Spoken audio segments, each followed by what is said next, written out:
All right, so let's head back to the 1860s, Okay. to the American West. Imagine a land just raw beauty and wilderness. The gold rush is fading, Right. but there's a new kind of fever gripping the nation, the race to build the Transcontinental Railroad. Yeah. And right at the heart of this is the Central Pacific Railroad. Yeah. They're facing a monumental task, building a path through the Sierra Nevadas. Yeah, it's a story of ambition and innovation and grit, really. Yeah, and I think what's really captivating about the Central Pacific is this isn't just laying tracks. Right. This is overcoming some pretty incredible obstacles, both natural and man-made. Definitely. And speaking of man-made obstacles, the Central Pacific's first hurdle was finding workers. You would think, Right. with the gold rush dying down, there would be tons of people who needed work. You would think so. But that actually wasn't the case. No, it really wasn't. Many workers were still drawn to the gold fields. Yeah. And the idea of back-breaking labor, building a railroad, not so appealing. Yeah, no kidding. Yeah, and this labor shortage really threatened the entire project. But then enters Charlie Crocker, Yeah. one of the big four, financing the Central Pacific. These were four businessmen who really had the audacity to envision this railroad and then the determination to build it. Okay, so we have these four larger-than-life figures, the big four, and Crocker decides to turn to a largely untapped workforce at the time, the Chinese. Yeah, he took a gamble, and it was a controversial one. Definitely, especially given how much prejudice there was against Chinese immigrants in America at the time. Yeah, it's important to remember the historical context here. Anti-Chinese sentiment was everywhere. Uh-huh. It was fueled by economic anxieties, racial bias. So for Crocker to hire Chinese workers, that was a bold move. It really was. And it really impacted how the project went. Yeah, so Crocker brings in all these Chinese workers, Uh-huh. and to oversee them, he has his field supervisor, James Strobridge. Right. Tough as nails, they called him Yeah. Stro. Yeshastro. Now, Stro was known to be pretty demanding, but even he had to recognize the work ethic of these Chinese laborers. Oh, absolutely. It wasn't just that they were hardworking. They brought with them skills and practices that were really invaluable to the project, like boiling their water for tea and their emphasis on hygiene. Yeah. That meant they were healthier, more productive. So it's almost like a very early form of workplace wellness. Kind of, yeah. It's interesting how these small cultural things could have such an impact, especially working in the Sierra Nevadas. It really is. It really shows that, yeah. So we've got a dedicated workforce, Right. but now they've got to contend with the terrain itself. Yeah. Let's talk about the engineering, Yeah. starting with, well, the Bloomer cut. An 800-foot long, 63-foot deep cut Wow. through solid rock. Just imagine the manpower it took to do that. Mhm. Mostly Chinese workers. Hand tools, explosives. Ugh. Just chipping away at the mountain. Inch by inch. Yeah, it's a real monument to their work. It really is. And then there's Cape Horn, Oh, yeah. a sheer cliff face, Yeah. thousands of feet above the American River. To build along that, workers were lowered in baskets to drill into the rock. Talk about a view. But seriously, that was so dangerous. Yeah. One wrong move, and it's amazing more people weren't killed doing that. Absolutely. And then, of course, they had to deal with Donner Summit, Right. a name that I think everyone knows because of the Donner Party. Of course. Harsh winters, avalanches, and 15 tunnels they had to dig, including the 1,659-foot Summit Tunnel. Solid granite. It's just incredible what they had to endure. It is. And remember, they were racing against time, the elements, really pushing the limits of engineering. Yeah, but even with all of that, they never lost sight of their goal, to connect the East Coast to the West Coast. That ambition drove the whole project. It was a race, not just against the Union Pacific, but against what everyone thought was possible. Right.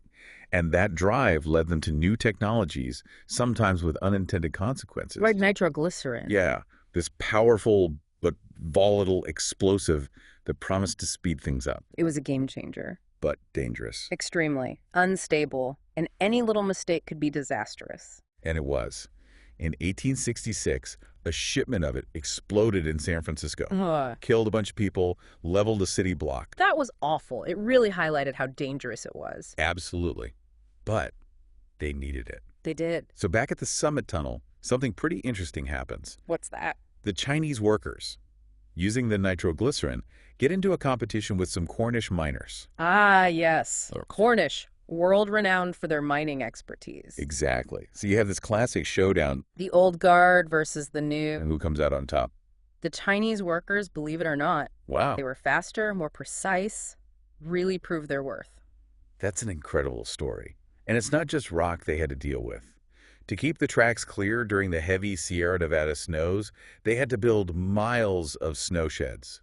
Ingenious, really. It really was. They were thinking ahead. Absolutely. And to speed up construction even more, they took apart locomotives and hauled them over the mountains on sleds. Can you imagine? Like a giant Lego set? Yeah, just amazing. It shows just how massive and complicated this project was. Yeah. But even with all the progress being made, there were problems brewing. The Chinese workers, facing these terrible conditions and getting paid less than the white workers, reached their breaking point. They did. And in June of 1867, they did something that had never been done before. Really? Over 3,000 of them went on strike, Wow. demanding better pay, better hours, better treatment. The largest labor action the American West had ever seen.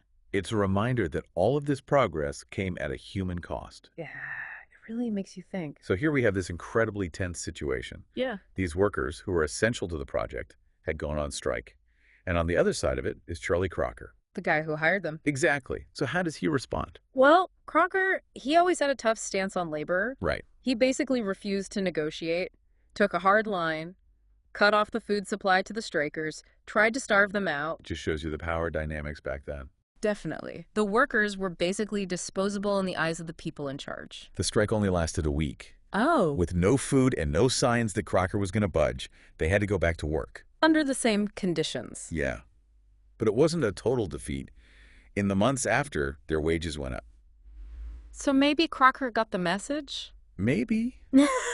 It's hard to say for sure, but it shows this complicated relationship between labor and the people with the money. Definitely. It's something that we still see today. It really is. And, as they're building, the Central Pacific find themselves in a race. Yeah. Not just against time, not just against the Sierra Nevadas, Right. but against their rivals, the Union Pacific. Oh, yeah. Building from the east. Coming right at them. A real Wild West showdown. And the stakes were high. Incredibly. Government contracts, land grants, Yeah. control of this transportation corridor that would connect the entire country. And right in the middle of all of this is Brigham Young, Oh, yeah. leader of the Mormons. In Utah. Talk about being in the right place at the right time. He was a pretty smart guy. He was. He knew that the railroads would be good for Utah, Economically, yeah. so he played both sides, He did. getting labor contracts from both the Central Pacific and the Union Pacific. Yeah, he wasn't afraid to use his influence to get the best deal. Yeah, he really played them against each other. He knew they needed workers, Yeah, and his community had them. but it wasn't just about the labor contracts, right? No, it was a race. It was. And it got ugly sometimes. Really? You had politicians getting involved, backroom deals, Mhm. even corporate espionage. Wow, like something out of a movie. It really was. So how did it all end? Who won? Well, no one really. They ended up compromising. Oh. The Central Pacific bought the Union Pacific's tracks west of Ogden, Utah. So they shared the win. You could say that. And this all led up to that famous moment. Promontory Summit. Yeah, May 10th, 1869. The Golden Spike. The Transcontinental Railroad was finished. A moment that captivated everyone. American ingenuity, ambition. It changed the country, connected everything, opened up the West. But we can't forget the people who actually built it all. The workers, No. and especially the Chinese workers. Right, they endured so much. Their contributions were often ignored, sometimes even purposefully left out of the history books. But they were essential. Completely. They really showed resilience, And determination. but they were taken advantage of. They were. Prejudice, dangerous conditions, paid less than everyone else. It's a reminder that progress often comes at a cost. A human cost. Yeah, It's a complicated legacy.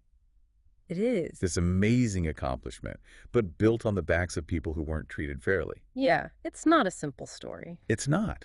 And it makes you think about how we view history. Right, like whose stories get told and whose get left out. Exactly. Yeah. And it makes you want to make sure that everyone's contributions are recognized. I think so. Everyone's. So we've talked about this incredible thing, this railroad, Yep. and we've heard some of the stories of the people who built it. Uh-huh. But it really makes you think It does. about who the giants are in our own lives, Oh, yeah. The people whose contributions we don't always see. right? The ones who are working hard, but behind the scenes. The ones who aren't looking for recognition. Yeah, they might not be in the history books, Right. but what they do is so important. Exactly. Think about that teacher who inspires their students. Yeah. Or a nurse who is there for someone when they're really sick. Yeah, Or even just someone who volunteers in their community. right. The people who are just quietly making things better. It's about appreciating all of that, all those little acts of kindness. Right, because those little things add up to something bigger. They do? And it makes you think, how can we be giants too? A good question. How can we make a difference, even in small ways? Yeah, it's a call to action, to be better. And that brings us to the end of our deep dive into the Central Pacific. It's been quite a journey. It has. Through mountains and snow and all of those stories of the people who built it. People who never gave up. Yeah. We hope you enjoyed hearing about it. We did. And maybe you learned a few things along the way. Yeah. As you go about your day today, think about those giants. In your own life. And thank you for listening.